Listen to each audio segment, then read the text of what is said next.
Boa noite, meus amigos. Estamos aqui de volta. Como sempre, começamos invocando a Santíssima Virgem Maria e o Santo Padre Pio de Pietrelcina, para que roguem a Deus que nenhuma injustiça se cometa nesse programa. Antes de tudo, eu queria lembrar a vocês que o poeta e filósofo Ângelo Monteiro estará em Curitiba, no Instituto Olavo de Carvalho, para proferir 2 palestras no mês de dezembro. No dia 10, sexta-feira, às 15 horas, autobiografia de Ângelo Monteiro. Isso deve ser muito interessante. No dia 11, sábado, às 15 horas, a filosofia e a poesia, para além de uma leitura crítica. Então ficam aí esses 2 avisos. Não percam, quem estiver em Curitiba, não perca as palestras do Ângelo Monteiro, que é um grande orador, um grande conversador. Conversar com o Ângelo Monteiro é uma das coisas deliciosas que tem no Brasil. Muito bem. As eleições deram naquilo que todo mundo esperava. Havia uma pequena brecha, uma pequena margem para uma possível vitória do Zé Serra, que ele tratou de meticulosamente jogar fora nos últimos dias da campanha eleitoral, como, aliás, era o que se esperava da sua personalidade toda constituída de geleia, se é que isso não é um exagero de solidez que eu estou cometendo aqui. É importante notar, tem vários detalhes com relação a essa eleição que tem que ser pensados. O primeiro é o seguinte, que com 44% de votos para o Zé Serra e 23% de abstenção, que é um absurdo num país onde o voto é obrigatório, a dona Dilma foi eleita com 33% do eleitorado. 33% do eleitorado é o que o PT sempre teve. Quer dizer que aquele período, vamos dizer, aquele salto que foi dado na primeira eleição do Lula, em 2002, esse período está encerrado. O PT volta, vamos dizer, eleitoralmente às suas dimensões usuais. E, no entanto, desfruta e desfrutará de um poder muito desproporcional com a quantidade de votos de que dispõe. As pessoas que concebem, vamos dizer, a democracia como algo que consiste essencialmente no processo eleitoral, e sobretudo aqueles que confundem política com processo eleitoral, podem ter aí uma bela lição.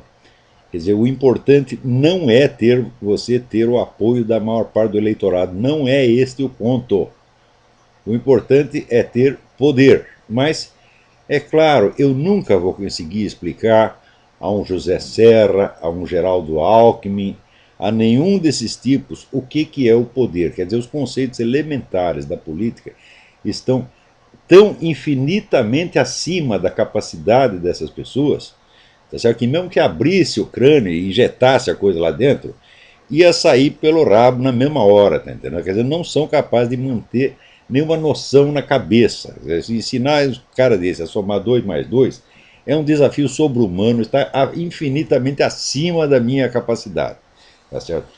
Então, o pessoal realmente acredita que eu sou um bom professor, que eu consigo ensinar as pessoas, que eu consigo mostrar a ela, aos meus alunos, a realidade das coisas, mas olha, tem limite. Mesmo os maiores gênios pedagógicos da história, né? Se você juntasse aí Pestalozzi, Feuerstein, né, todo mundo, né? Não, os jesuítas todos não iam conseguir nada com essa gente. Nada, nada, nada, nada. Porque assim, é um pessoal tão desprezível, tão pequeno, tão miúdo. Tá certo? Só penso em carguinhos, né? Em vantagenzinhas. Quer dizer, o que eles fazem não é política, gente. Esse não é, poderia se considerar uma política de escala municipal, de um município muito pequeno. Né? Eu me lembro que, até na eleição anterior, né, em que o José Serra participou, a eleição de 2002, né? No debate final, todo mundo esperando que o Zé Serra fosse falar alguma coisa de substantivo, e quando chega assim, na última pergunta que ele tem para fazer para o Lula, ele fez a pergunta sobre tarifa de ônibus. O que é para fazer com um sujeito desse? Né? Chute no cu? Né? Não adianta, já expliquei que o cara não tem cu, porra. Né? Não tem, o negócio é reciclado, sobe tudo para a cabeça, evidentemente. Agora, eu acho que tem uma coisa boa que a gente deve celebrar nessa eleição. A carreira do Zé Serra está terminada, nós nos livramos dele. Porque vocês sabem que o Zé Serra ele desenvolveu dentro do partido dele, o PSDB, uma disputa ferrenha para que ele fosse apontado candidato. O que foi o grande desastre, o grande erro do PSDB.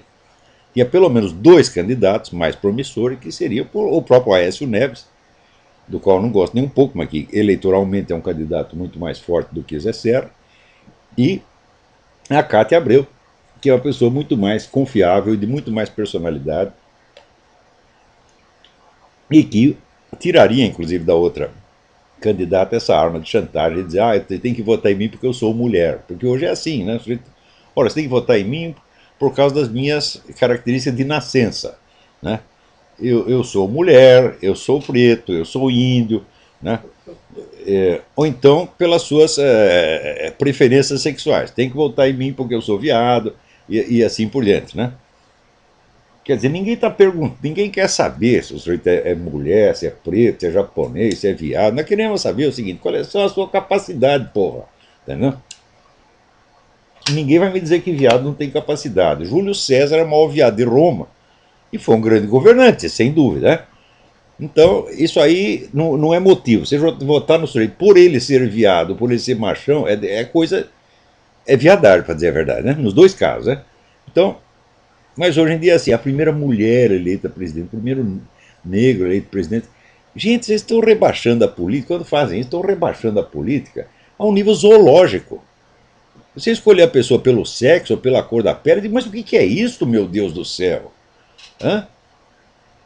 Ora, eu já acho que até para fins sexuais, para dizer a verdade, sempre achei isso, continuo achando.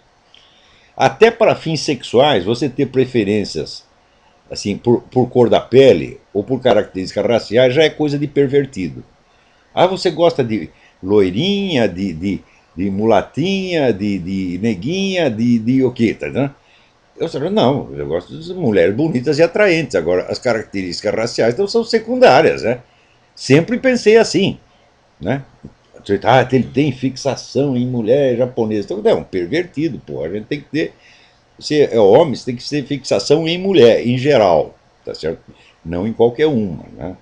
Porque eu tinha um amigo meu que, assim, eles comiam qualquer bagulho, enchiam a cara, e daí apareciam aquelas coisas hediondas, e eles levavam aquilo pro hotel feliz da vida. Eu olhava aquilo e ficava absolutamente perplexo, né?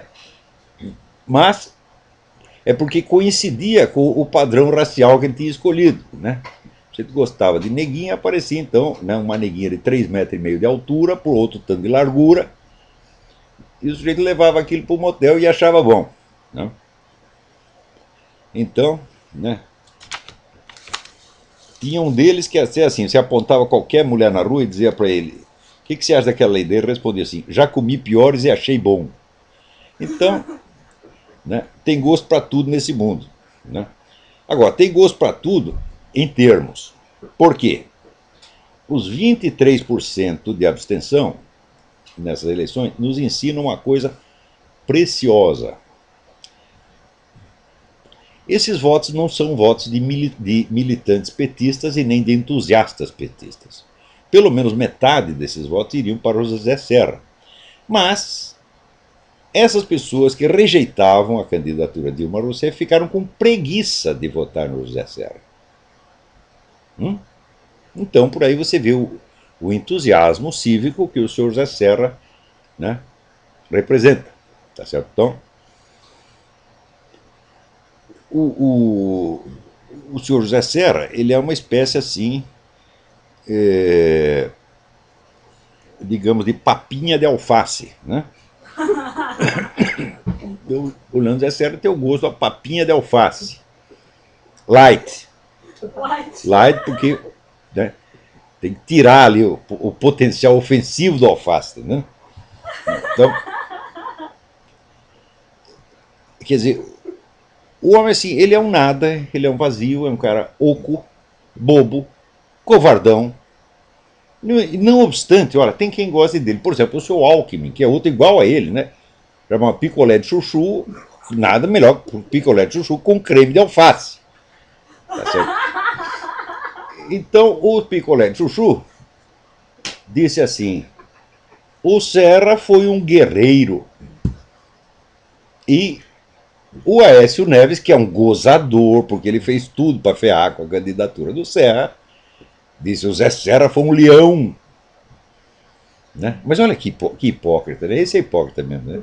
A dona Dilma não vem dizer que a Dilma é hipócrita, ela não tem inteligência suficiente para ser hipócrita, ela acredita em todas as mentiras que ela diz. Né?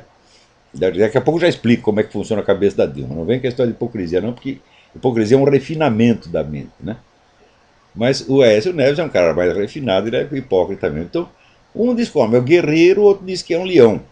Quando eu li essas coisas, eu lembrei uma frase do Talleyrand, ministro de Napoleão, que diz o seguinte: o exagero é a marca da insignificância. Quer dizer, toda coisa que é absolutamente insignificante, você tenta dar a ela uma substância mediante um reforço verbal extraordinário. Quer dizer, como o cara não é um nada, ele tem que ser chamado de guerreiro e leão para dar a impressão que ele fez alguma coisa. Mas, olha, o Zé Serra, inclusive no último debate, quando ele fica lembrando a sua militância esquerdista, eu vi aquilo e pensava o seguinte: olha, você querer combater o petismo, né, preservando a boa imagem do esquerdismo, olha, é mais ou menos como você querer fugir de um leão se disfarçando de zebra. Mais ou menos a mesma coisa. Olha, eu vou me disfarçar de zebra e o leão não vai me pegar. Né? Essa zebra é o prato preferido do leão.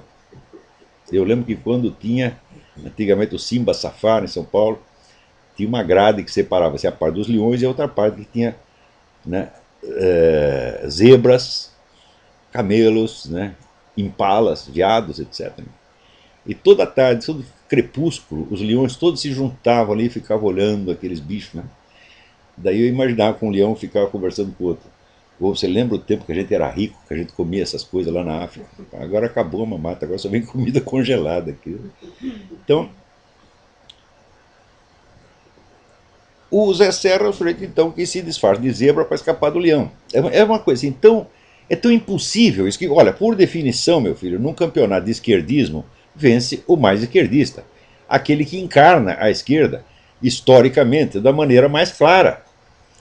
Agora, também houve aquela famosa entrevista do Carlos Vereza, que foi celebrada como um ato de heroísmo, em que essa besta quadrada, este pseudo-sub-aspirante intelectual, né, chega lá e diz: não, é o Zé Serra que representa a verdadeira esquerda, que é a esquerda moderna, né, e democrática, etc, etc. Você fala, de onde que ele tirou essa ideia?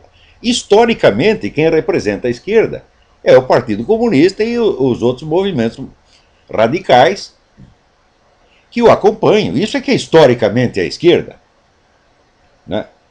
Maciçamente, não adianta você querer dizer, quer dizer, depois que melou tudo, não adianta você querer dizer não, esquerda eram os que estavam contra isso.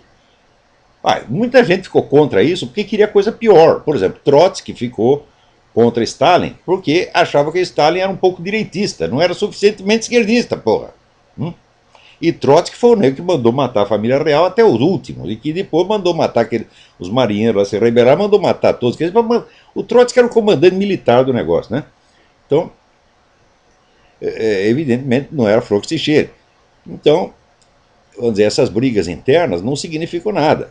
Do ponto de vista de quem está de fora, fala, isso aí é briga de hienas, porra. E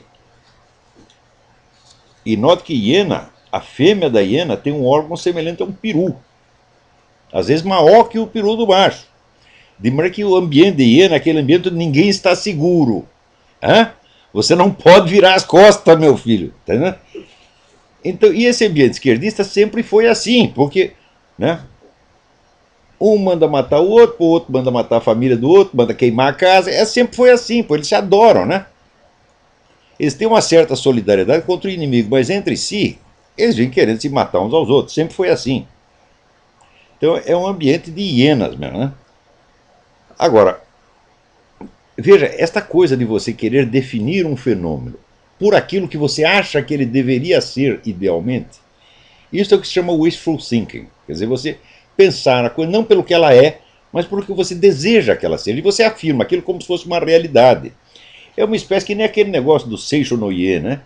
todo dia, sob todos os aspectos, estou indo cada vez melhor. Quer dizer, o cara se ferrando, desempregado, cheio de dívida, com hemorroida, todo cagado, né? E ali, todo dia, sob todos os aspectos, estou indo cada vez melhor. Né?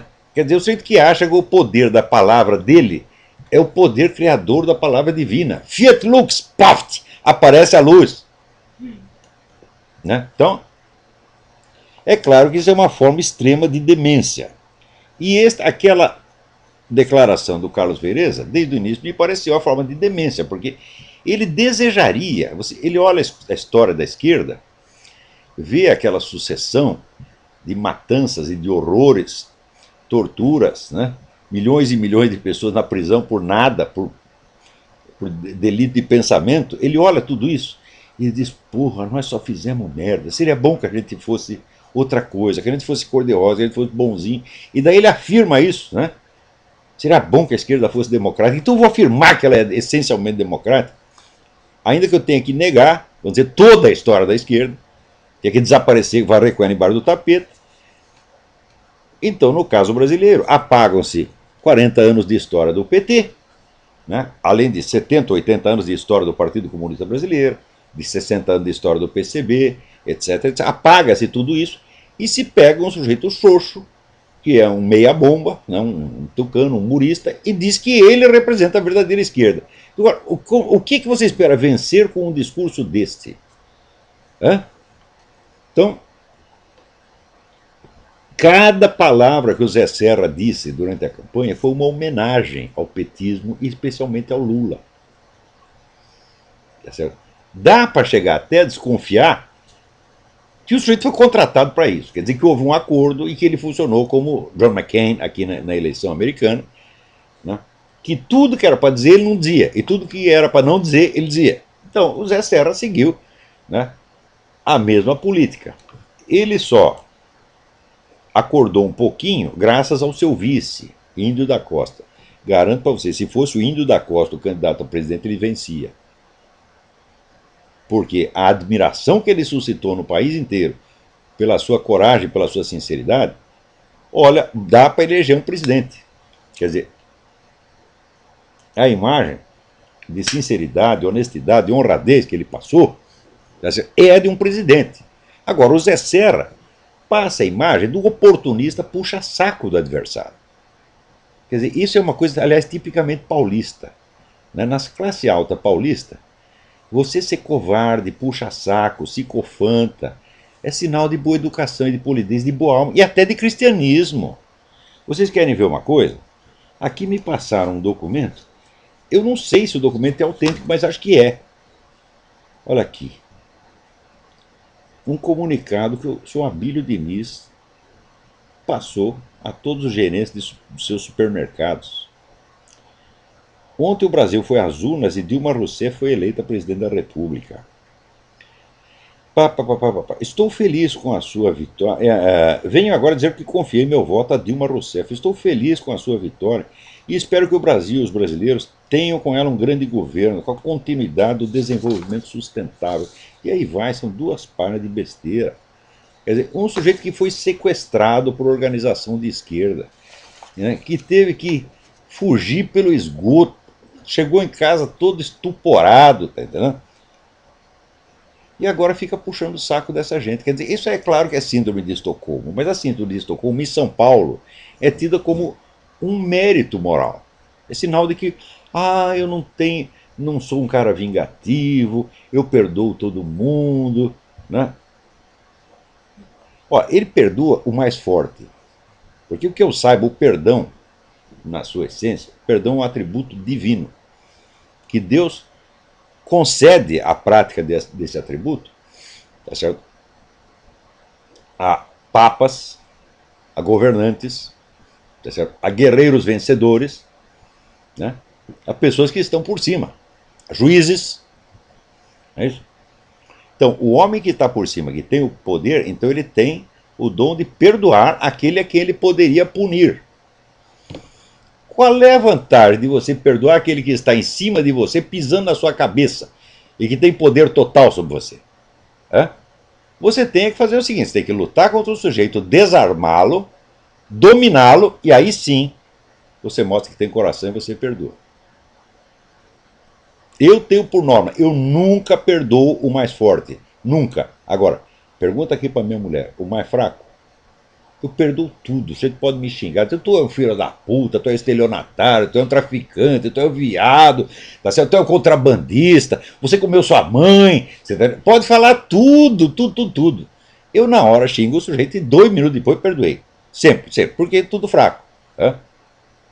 Agora, como é que eu posso perdoar o mais forte, meu Deus do céu? Eu não tenho poder sobre ele, então eu não tenho poder de perdoar. Então, esse tipo de perdão é um fingimento.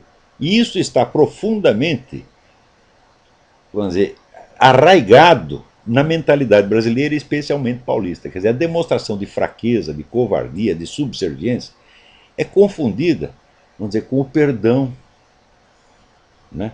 E com as virtudes cristãs. Então, essas pessoas que fazem isso, elas são uma caricatura viva. Infelizmente, só quem sobrou para ser candidato nesta merda de eleição foi essa caricatura viva chamada Zé Serra. Tá certo? Porque esse é um homem que, se você fumar perto dele, ele morre. Né? Então, peraí, tem alguém na linha aí? Alô, quem é? Alô? Alô, quem é? É o André da França? André, tudo bem? Tudo bom, Olavo?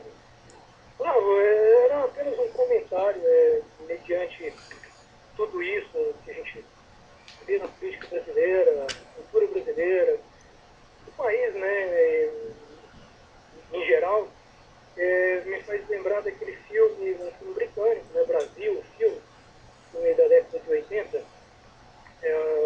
Não sei se o senhor consegue lembrar desse filme. Eu lembro do título, mas não lembro do filme. Eu lembro que ele houve um filme com esse título, sim. Mas eu acho que eu não É um assisti. filme britânico. Por acaso é uma comédia, um drama, uma comédia, uma ficção científica, né? E, e o filme, na verdade, eu recomendo para quem nunca viu esse filme, que veja, porque realmente é um retrato do nosso país, né? É um filme onde mostra a burocracia brasileira, a máquina do Estado, onde nada funciona, um povo medíocre, uma cultura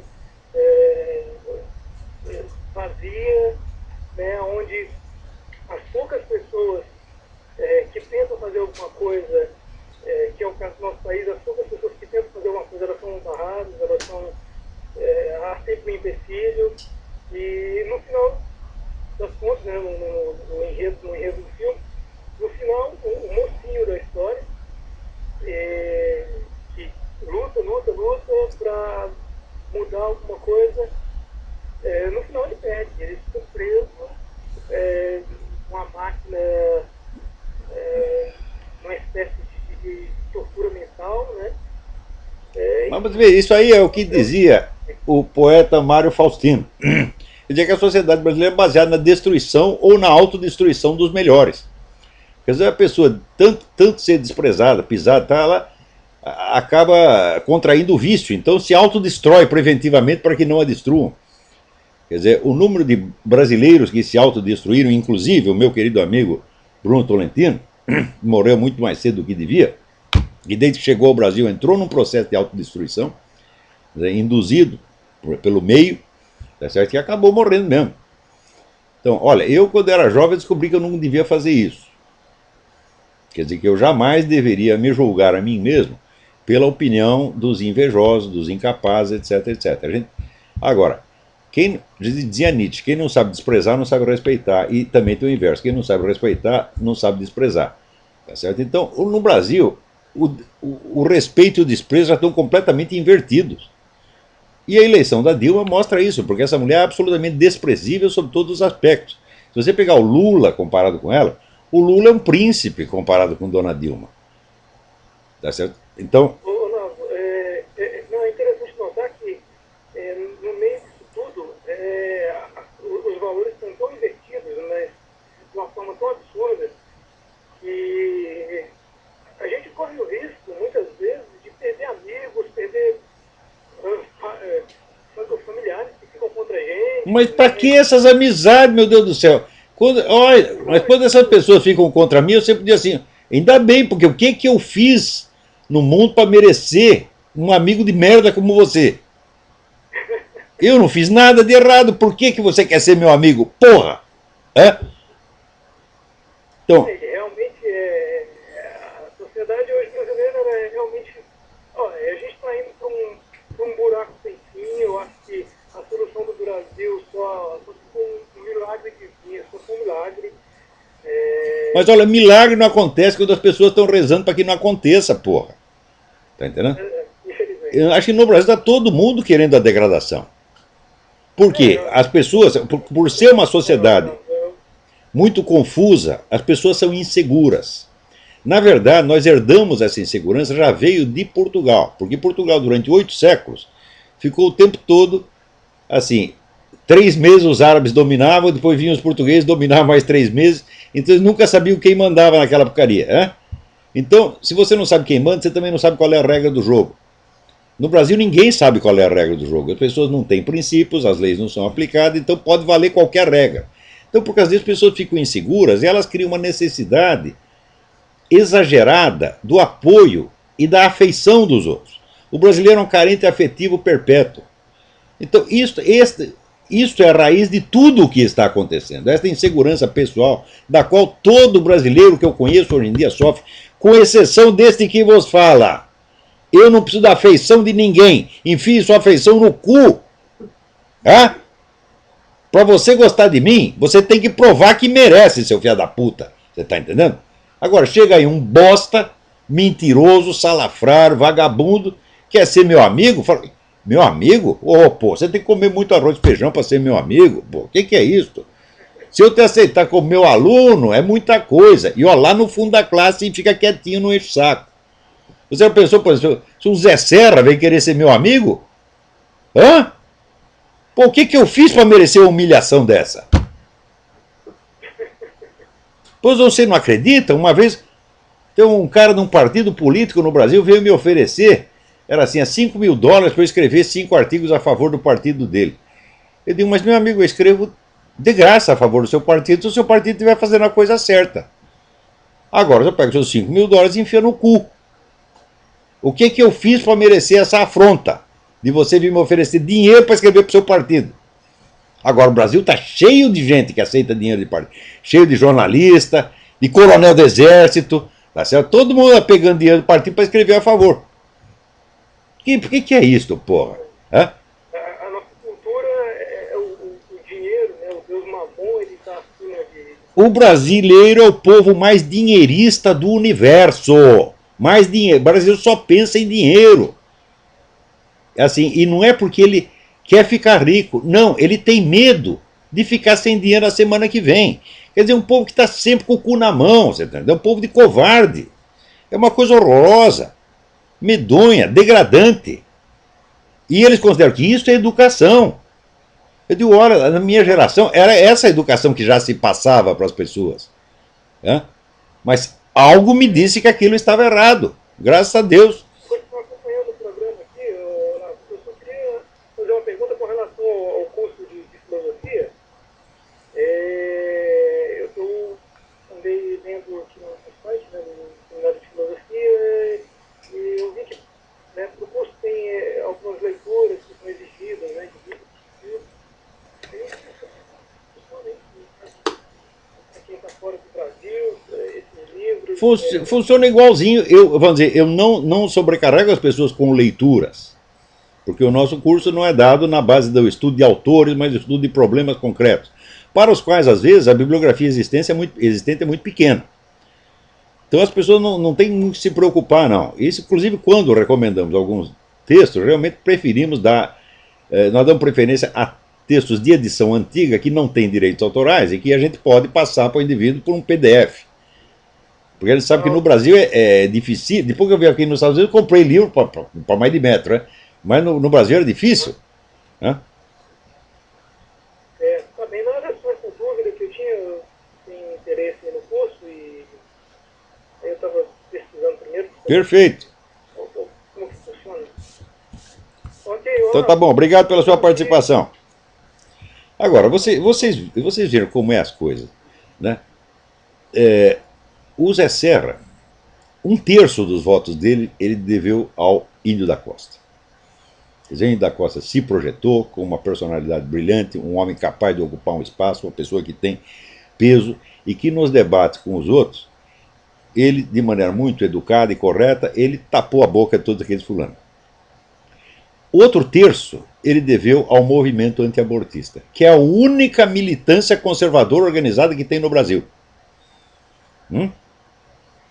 Pessoal antiabortista tem contato uns com os outros, circulam documentos, circulam informações, quer dizer, eles sabem o que está acontecendo, então eles puderam, vamos dizer, agir e mobilizar uma parte do eleitorado para votar não a favor de Serra, mas contra Dilma, porque Dilma tem o programa abortista. Agora, esse partido, o PT, é o partido cínico, canalha, criminoso, porque eles colocam no seu programa a legalização do aborto como condição indispensável para a participação do militante, expulsa quem é contra a descriminalização do aborto, e depois, quando você diz que eles são um partido abortista e que a candidatura Dilma é abortista, eles dizem que é calúnia.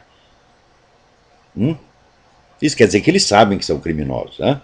Muito bem. Mas a militância antiabortista deu um exemplo do que se pode fazer, e daqui a pouco eu vou comentar melhor isso aí. Então, isso quer dizer que um terço foi o prestígio do Índio da Costa. Um terço foi o movimento abortista. E um terço foi o que aqueles marqueteiros que trabalham para o Zé Serra conseguiram. Ô Zé Serra, ô turma do PSDB, do DEM, quando é que vocês vão aprender que esses marqueteiros são amadores, não entendem merda nenhuma de política, mas zero, zero, zero, zero, zero. Agora, a confiança que tem em marqueteiro é uma coisa incrível. E o marqueteiro, então, vai lá e cria aquela imagem bonitinha, né? Do sujeito, uma imagem toda empoada, cor-de-rosa, constituída exclusivamente de bom mocismo, e quer que o sujeito vença com isso. E os caras...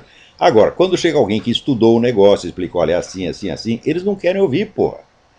Porque no Brasil o conhecimento é uma coisa ofensiva. Eu nunca conheci, digo para você, eu nunca conheci no Brasil uma pessoa de liderança, seja no meio militar, industrial, comercial, bancário, eclesiástico, universitário, que não tivesse um complexo de inferioridade intelectual monstruoso, monstruoso, onde o sujeito quer posar de intelectual, mas não quer aprender nada, não quer estudar, tá certo?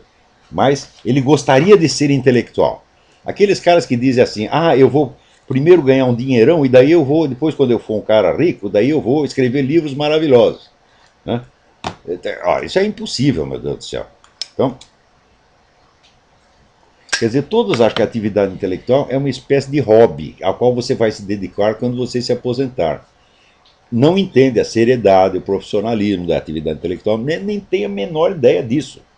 Ser intelectual para eles é uma questão assim de publicidade, é questão de imagem apenas. Né? Então, evidentemente, quando eles veem um cara que tem estudo realmente, eles sentem assim, sabe, de um lado tem uma bolha de sabão, do outro lado tem uma bola de ferro, encosta uma na outra, o que você dá? O que vai dar? A bolha de sabão explode, evidentemente. Né? Então eles se sentem muito mal por causa disso e querem acabar com você, pô. Claro que não acabam. Claro que não acabam. Porque quando você pega um homem que tem solidez, que estuda, que está, vamos dizer, passou a vida buscando a verdade, mas buscando dia e noite, tá certo? Em vez de aderir a uma pseudo-verdade aos 15 anos e sair, continuar proclamando aquela porcaria o resto da vida, uma pessoa assim tem solidez e tem alguma personalidade, meu Deus do céu. Então esses camaradas, vamos dizer, perto de mim eu sempre senti que eu estava falando com criança. Se juntasse uma assembleia de 2.000 desses, eu fazia bu! Eles saíam todos correndo. Sempre foi assim, porra. Sempre morreram de medo de mim. É uma coisa, eu ficava com vergonha por eles, porra. Sempre foi assim. E o brasileiro, quando ele fica com medo, ele tenta se fazer de importante, né? Para ver se tem um pouco de alívio. Então, por isto mesmo, esta eleição trouxe uma coisa muito boa que foi, vamos dizer, a restauração da dignidade da posição pública da Igreja Católica, graças ao Papa Bento XVI, que num gesto inspirado, abençoado, cobrou dos bispos o que todos eles já sabiam que era sua obrigação, mas ninguém queria cumprir. Por quê? Porque todos querem ficar bem na fita, quer ser amigo de todo mundo e quer ser amado pelos seus fiéis. Não é isso? Então, ó, nós estamos aqui para pregar o amor a Deus e não o amor a nós mesmos, você está entendendo? Agora, o bispo não, ele quer que o fiel chegue lá, beije a mão dele, chame de eminência, né? Dê no tratamento como se ele fosse um pai. Todos querem isso, então estavam lá tudo no seu canto, quietinho no seu canto, deixando a candidatura abortista crescer, crescer, crescer. O Papa chegou e mandou parar com essa porcaria. E por incrível que pareça, eles se mobilizaram.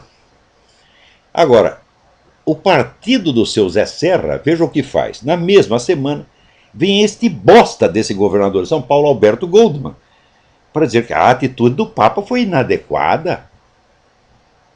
Inadequada. É? Olha, combater o abortismo é obrigação de todo católico há muitas e muitas décadas, meu Deus do céu. Isso é doutrina que está incorporada na igreja, tá certo? Isso é doutrina mesmo da igreja, isso não é opinião do Papa, como disse essa merda dessa Dilma Rousseff. O Papa tem direito de ter a opinião dela. A opinião dela é o caralho. Primeiro que você diz que é católica, então teoricamente é a sua opinião também. Não é isso? A não ser que a senhora não tenha sido eleito só presidente do Brasil, mas também papisa. Né? Então, quer dizer, o próprio partido do Zé Serra, né, vem tentar amortecer a atitude do Papa e desencorajar os bispos de cumprir essa obrigação. Por que é isso? O senhor Alberto Goldman, ele é um cara que foi criado pelo Partido Comunista Brasileiro. Eu, quando era militante, veio lá a recomendação do Comitê Estadualista dos caras que eram para votar, estava lá Alberto Goldman, ele que nega se for homem. Né? Então está explicado qual é a origem desse sujeito. Agora, o que nós podemos fazer, né? Quando, para enfrentar o PT, nós temos um partido que elege Alberto Goldman e escolhe Zé Serra como candidato. Aí está tudo perdido mesmo, gente. Mas esta restauração, vamos dizer, ainda que temporária, da posição pública da igreja, esta é uma coisa promissora. Por quê? Porque a destruição do Brasil começou com a destruição da Igreja Católica no Brasil. A hora que Teologia da Libertação tomou todos os seminários, né, não sei quantas arquidioceses, acabou o Brasil. Porque, olha, eu vou lembrar para vocês o que dizia o general Charles de Gaulle, que a identidade nacional de um país consiste de três coisas: língua, religião e alta cultura. A alta cultura não existe mais. Né? A religião passou a ser encarnada em tipos inferiores, como Helder Câmara, que é um homem que só vivia de autopropaganda, tá certo? Era um homem falso até no jeito de falar. Você pega as gravações do homem, vê como ele faz aquela. O tom do sujeito já é falso. Lembra Paulo Evaristo Arnes, aquela voz melosa, aquela coisa. Pô, o que é isso? Isso é a imagem da igreja, meu Deus do céu. Hã? Então, a partir daí, a coisa foi pro brejo. Acabou a autocultura, acabou a religião, acabou a língua, porque hoje em dia ninguém consegue falar português. E a dona Dilma, ou seja, quando ela foi entrevistada, perguntaram que livros que ela gostava, ela falou: eu li um livro recentemente, o livro me impressionou muito, era muito bom, mas eu não lembro o título. Então essa mulher nunca leu nem Tio Patinhas, porra. Ela não leu nem o programa do PT, ela faz o que lhe mandam. É? Então, agora no Brasil se considera que a cultura é apenas um adorno que você vai botar em cima da pessoa. Então, é curioso que o brasileiro acha o seguinte: primeiro ele tem que resolver todos os problemas práticos da vida e depois ele vai tratar de se tornar inteligente. Como é possível uma coisa dessa? É? Você dizendo, por exemplo, esse pessoal todo admira muito, né? O pessoal petista. O Lula, por exemplo, admira Getúlio Vargas. É? E quer ser o Getúlio Vargas. O Getúlio Vargas é um homem de alta cultura. Getúlio Vargas sabia trechos de Nietzsche de cor. Ele era o livro de cabeceira dele, era um livro que eu não recomendaria, mas ele lia Nietzsche e sabia aquilo de cor. Então, não era um qualquer, não era um idiota, tá certo? Agora, onde é que você vai achar no mundo um grande estadista que não tem alta cultura? Isso não existe, minha gente, isso é impossível. Você pega aqui Abraham Lincoln foi um dos maiores escritores da língua inglesa. Pega o Winston Churchill, mesmíssima coisa. Você pega o próprio Charles de Gaulle, o homem escrevia que era uma maravilha. Então, isso aí, vamos dizer, a alta cultura é condição preliminar, todos têm que ter. E não vem com a história que você foi de origem pobre, porque eu fui de origem mais pobre do que você. É? Né? Então, peraí, tem alguém na linha aí. Alô, quem é? Alô, doutor. Sim, perfeitamente. Oi, aqui é Flávio de Aracatuba. Flávio, tudo bem? E eu queria saber, tudo ótimo. E eu queria saber o seguinte, a gente assistiu 8 anos de PT fazendo essa palhaçada toda, você ligava a televisão e só ouvia falar de roubalheira, de escândalo de corrupção, chegou a enjoar, tanto escutar isso na televisão. E nem assim o brasileiro tomou vergonha na cara para votar no menos ruim, votou no mesmo, fez a palhaçada toda. Então agora para a turma largar o osso vai ser bem difícil. Eu estou dizendo, mas olha, 8 anos atrás eu já dizia, eles não vão largar nunca. Se vocês pensam que o PT é um partido normal, que está disposto a ter rodízio no poder com outros partidos, vocês estão completamente enganados. O PT é um partido revolucionário que veio para desmantelar a máquina do Estado e remontá-la à sua imagem e semelhança. E ele fez isso. O próprio Lula, ele diz que se orgulha de que o novo paradigma petista já está instalado no Brasil. Continue. Então agora que eles não compraram até agora, eles compram. E eles já estão comprando, eles recompram com mais bolsos e bolsos, né? Agora eu queria saber o seguinte, dessa putada que tem dos radicaizinhos aí, Marco Aurélio Garcia, Franklin Martins, essa turma, quando eles deitam na cama à noite, em vez de contar carneirinho, que é o que eles queriam fazer, o que eles sonham, hein? Com a Cuba, com a Venezuela, com a China? O senhor acha que eles têm algum modelo que eles não vejam? Ou é só roubar mesmo, encher o bolso de dinheiro, ficar no poder para sempre e tá bom para eles? Olha, essa pergunta pressupõe que existe assim o comunista sincero e o comunista ladrão. Eu digo, a diferença não existe. O comunismo é uma coisa essencialmente corrupta desde o início e desde a raiz. Tá certo? Então, você roubar é aumentar o poder. E você alegar um ideal futuro, esta é a prática normal desde que existe esse movimento. Por um motivo muito simples. Se o sujeito diz, eu tenho o plano do mundo melhor a ser realizado. Bom, o plano está lá no futuro. Como é que nós vamos realizar? Primeiro, nós precisamos adquirir o poder de realizá-lo. Então, você tem duas etapas. Primeiro, a conquista do poder. Segundo, a realização do mundo maravilhoso. O mundo maravilhoso continua hipotético e futuro, por definição. Mas a conquista do poder é a parte real da história. É? Então você vê, por exemplo, quando subiu Stalin ao poder, qual era a função de Stalin no Partido Comunista? Era assaltar bancos e roubar trens para dar dinheiro para o partido. Era um assaltante. E por isso mesmo subiu. É? Agora, você acha que o sujeito vai ficar assaltando e roubando para o partido durante 10, 20 anos e não vai pegar nem um pouco de dinheiro para si? O bom ladrão, meu filho, não existe. É? Então, todos eles sempre assim, sempre... A conquista do poder total implica o domínio total sobre a riqueza, meu Deus do céu. Sempre foi assim desde o início. Então não existe assim, o comunista idealista e o comunista ladrão, o comunista autêntico e o comunista fingido. Não, são todos fingidos. Isso é da natureza da coisa. Tanto que você vê, quem é o brasileiro que era mais próximo do Fidel Castro? Né, Zé Dirceu? E qual é o mais ladrão de todos? Zé Dirceu mesmo, ué.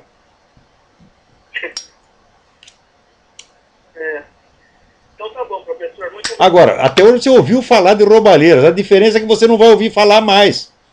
Porque vai vir o Plano Nacional de Direitos Humanos, tá certo? E a mídia vai ser toda controlada. E quer saber, esses empresários de mídia todos vão abrir as pernas. Vão pedir uma vantagenzinha qualquer e vão todos abrir as pernas. O amor deles à liberdade de imprensa é assim, é puro oportunismo. É só na hora que lhes interessa. Porque já se venderam. Que liberdade de imprensa você precisa para ocultar a existência do Foro de São Paulo durante 16 anos? Eles já controlavam a imprensa em nome do PT e faziam tudo que o PT queria. Agora, o PT reclama dessa gente, reclama de barriga cheia, porque mais do que a Globo incensou Lula e o governo Lula, é impossível. Então, não é necessário nenhuma liberdade de imprensa para você puxar o saco de quem está no poder, que é a principal ocupação da mídia, exceto em raros instantes. Né? Agora, você vê, no Brasil, por exemplo, não criaram esse pessoal da elite, né, elite tucana, de dita elite liberal conservadora, não criou o tal Instituto Milênio. O Instituto Milênio não me bota lá uma propaganda puxando o saco de Barack Obama. Que catos de conservador é isso? Hein? Você quer enganar o povo brasileiro? Quer dizer, a eleição do Barack Obama mostra, né, como a democracia americana é eficaz. Né? Não. A eleição do Barack Obama demonstra que a democracia americana é ineficaz. Porque a democracia que não é capaz, sequer, de examinar os documentos do candidato para confirmar se ele nasceu no país ou não, isso é democracia, porra. É que o pessoal pensa assim, todo, em geral, a pessoa pensar coisas com base na realidade, nos fatos, é difícil. Em geral, as pessoas fazem raciocínios automáticos baseados apenas em palavras. Então eles identificam assim, o país tem eleições livres, então é democracia. Quer dizer, identifica uma coisa com a outra, mas isso é totalmente fetichista. A democracia subentende, em primeiríssimo lugar, o acesso à informação. Se você não sabe quem são os candidatos, como é que você vai escolher, meu Deus do céu? Agora, como saber quem é Dona Dilma Rousseff escondendo o Foro de São Paulo durante 16 anos? E depois, quando começa a noticiar, noticia atenuado. Né? E quando a gente fala, por exemplo, da ligação do PT-FARC, a mídia chegou a falar disso só em termos interrogativos. Ah, será que existe? Eu digo, mas como? Tem documento oficial. Tem um compromisso oficial assinado em 2001 por Lula da solidariedade integral às Farc. Está lá o documento assinado na Assembleia do Foro de São Paulo. Então não se pode colocar uma coisa dessa como interrogação. Porque se você coloca como interrogação, você já está enganando a plateia. Né?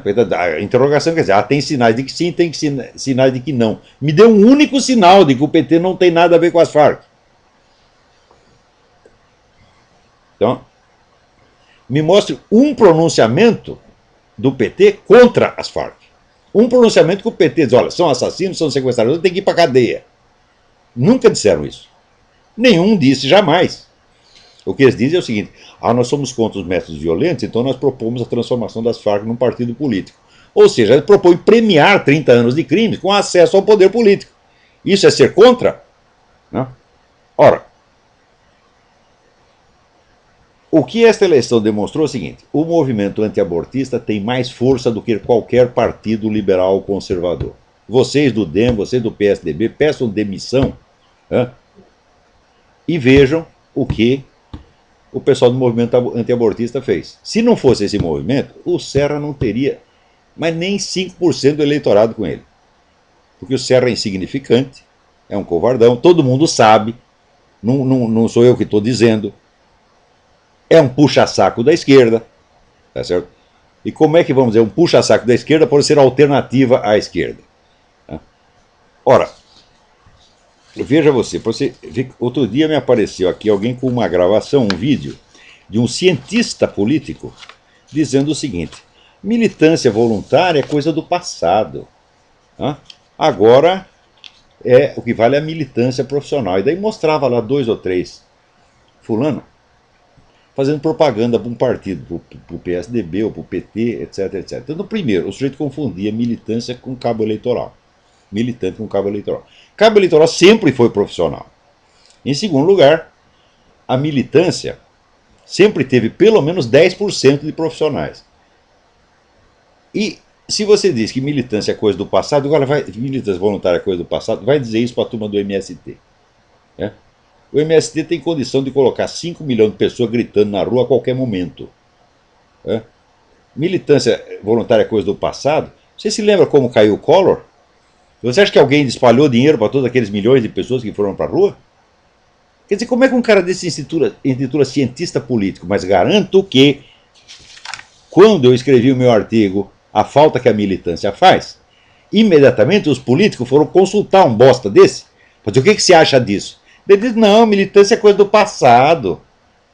O que precisa é cabo eleitoral pago. E os idiotas acreditaram, porra. Então, olha, qualquer atividade na esfera política, eu já dizia isso há anos atrás, qualquer atividade na esfera política eleitoral é tempo perdido. Porque você tem que conquistar. Você só pode conquistar votos quando você já tem o poder. E o poder significa 2 coisas. Primeiro, significa hegemonia cultural. Você tem que dominar a atmosfera psicológica. E, em segundo lugar, significa o poder social que você tem. a influência que você tem sobre igrejas, clubes, sindicatos, escolas, etc, etc. Aí sim você pode se lançar na política eleitoral.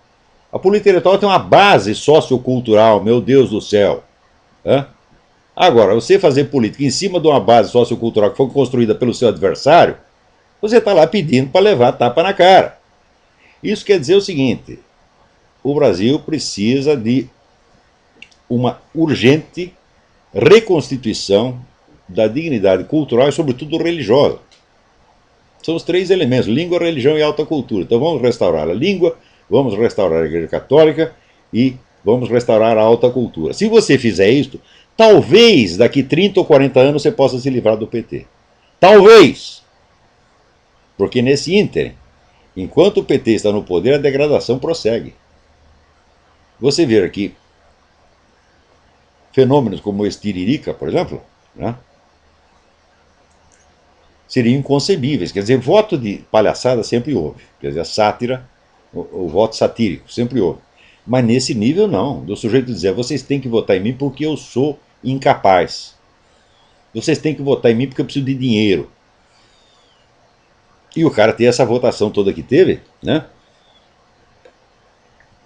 Isso só foi possível por quê? Porque o Tiririca não é muito diferente do Lula. O Tiririca tem a mesma cultura do Lula, ele só não tem a experiência sindical que o Lula teve.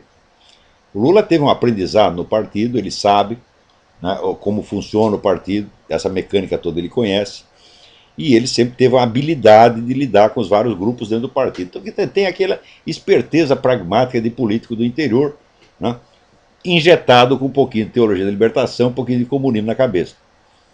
Essa é a diferença insubstancial entre ele e o Tiririca. Garanto que o Tiririca é até mais culto do que a dona Dilma. Se o Tiririca perguntar: Tiririca, me diga o nome do último livro que você leu. Tiririca lembra, porra. Eu li o Almanaque da Mônica. Ele não vai esquecer o Almanaque da Mônica. Agora, a dona Dilma leu o Almanaque da Mônica e depois não lembra que se chama Almanaque da Mônica, porra. Então, quer dizer que o voto no Tiririca foi a expressão da situação. É uma situação daquelas que dizia: Karl Kraus não pode ser satirizado porque elas são satíricas em si mesmo. Foi nisso que o PT transformou a política brasileira. E vai ficar pior. Porque o número de mentiras circulantes que o povo pode suportar é limitado. Você tem direito a uma certa cota de mentiras. Isso acontece na nossa vida pessoal também. Uma mentirinha de vez em quando, todo mundo diz. Chega o cobrador na porta, você vai lá, diz que eu não estou. Quem já não fez isso na vida, porra? Eu vivo atendendo aqui, veio o cara do telemarketing: Mr. Olivo de Carvalho, he's not available now. Ele não está disponível no momento. Eu vivo fazendo isso, essas mentirinhas, é a questão de sobrevivência, não tem como escapar. Né? Kant dizia que você não pode nem mentir para o ladrão que pergunta onde está escondido o dinheiro. Mas isso é um exagero, evidentemente. Né? Então, mas qual é a quantidade de mentiras? Né? Então você diz uma mentira para o cobrador, né? Depois você diz uma para o seu empregado, você diz uma para o seu patrão, você diz uma para a sua mulher, você diz uma para o seu filho, você diz outra para você mesmo, você mente para a sua mulher e para a sua amante, para suas 3 amantes, né? E assim por diante. Chega uma hora, meu filho, que você está confuso. Você perdeu o senso da verdade e do erro. Né? Então daí você aceita votar numa Dilma sabendo que ela não presta. E você vota nela porque ela não presta. Então, quer dizer, isso aí já não é mais nem degradação moral, isso aí já é decomposição da inteligência. É decomposição do senso de sobrevivência, do instinto de sobrevivência. Então, se você acha que uma coisa dessa pode se enfrentar por meios eleitorais, quer dizer, isso é de uma superficialidade absolutamente psicótica. Um país começa, meu filho, realmente com religião e alta cultura. Foi a religião que criou o Brasil, foi a religião que criou os Estados Unidos, foi a religião que criou a Rússia, foi a religião que criou todos os países do mundo. Eu tenho aqui atrás de mim o retrato de Santo Olavo, que foi o cara que criou a Noruega. Tá certo? Nunca, nunca, nunca houve uma civilização que surgisse sem base religiosa. Isso não existe, isso é uma besteira. Quando o cara fala de civilização leiga, Isso é uma bobagem. A civilização leiga é assim, é um mandato tampão entre a civilização cristã e a civilização muçulmana. Os muçulmanos adoram a civilização leiga do Ocidente porque sabem que é uma coisa que se autodecompõe e que depois eles ocupam facilmente. E vejam todos os regimes militantes ateísticos que houve no mundo, o tempo que duraram, com todo o poder e todo o dinheiro que tinham. Isso não existe, minha gente. Por quê? Não é natural. A visão que as pessoas têm, a visão terrestrializada, como dizia Antônio Gramsci, a visão que só aceita aquilo que é, vamos dizer, materialmente sensível no momento, ela não é natural. Não é natural porque o homem, o ser humano, ele vive dentro de um círculo que é aquilo que ele enxerga, e ele sabe que para além daquilo que ele enxerga existe o infinito. Quer dizer, o infinito é a verdadeira escala do pensamento humano. Agora, se você quer fechar tudo no finito, você é que nem um avestruz, você não quer enxergar aquilo que existe para mais além. E se você tapa a transcendência, você só fica com a imanência. Imanência é o buraco onde o avestruz coloca a cabeça. Então, não importando quanto poder você tenha, você não vai durar, você vai cair, porra. Veja o que está acontecendo nos Estados Unidos, é uma coisa tão óbvia. À medida que decresce a religiosidade da população, o país vai para o brejo. É uma coisa tão evidente. E quando se restaura a religião de um país, mesmo quando o fazem pelos meios errados, por exemplo, se a gente vai lá para uma ditadura e baixa lá a moral cristã, eu sou completamente contra isso. Eu acho que a moral cristã não pode se impor dessa maneira, porque isso é um projeto revolucionário, mas mesmo quando faz isso, não por ter sido por meio autoritário, mas pelo simples conteúdo religioso voltar a circular, a nação se levanta, tá certo? As inteligências se restauram, tá certo? As esperanças começam a se delinear de novo na sua frente, e você enxerga o caminho e você sabe para onde ir. Isso é a coisa mais óbvia. A inteligência humana, ela é mantida pela providência divina. Nós não sabemos como isto funciona. Nós não sabemos como nós sabemos. Nós não compreendemos direito o processo da nossa própria inteligência. Mas nós sabemos que sem inteligência nós vamos sair do buraco. E nós sabemos que nós não podemos dar para nós mesmos essa inteligência, que nós não sabemos de onde veio. Então,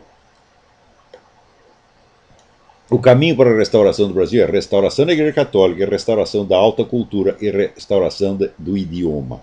Se não fizer essas três coisas, meu filho, pode tirar o cavalo da chuva. Nada, nada, nada, nada vai dar certo nunca. Não vai dar certo nem pra porra do PT. Né? Nem para eles vai dar certo. Porque a hora que tiver o poder total, vai ser a interdestruição, como foi na União Soviética, como foi em Cuba, como foi na China, como foi em todos os lugares que essa gente dominou. Tá certo? Então, é aquilo que diziam no século XIX, já diziam os cristãos conservadores, olha, nós fomos vencidos, mas nós obtivemos a vingança dos nossos vencedores. E pior, nós obtivemos a vingança pelas mãos deles mesmos. Eles nos derrotaram e em seguida se mataram uns aos outros. É isso que vai acontecer no Brasil. Agora, enquanto eles se matam uns aos outros, nós temos que construir o futuro. E repito, o futuro consiste desses três elementos: língua, religião e alta cultura. Esta é a única esperança do Brasil. O resto é tudo conversa mole. Tudo, tudo, tudo, tudo. Isso não quer dizer que se não houver uma eleição, nós vamos deixar de votar e vamos deixar de aprovar os candidatos que sejam menos ruins. Mas isso é a superfície, isso é bolha de sabão na superfície da história. Tá certo? Então, a superficialidade, o fingimento, o histrionismo tem sido o mal crônico do Brasil, e esta eleição confirmou isso mais uma vez. Então, nosso tempo acabou. Até a semana que vem. Muito obrigado.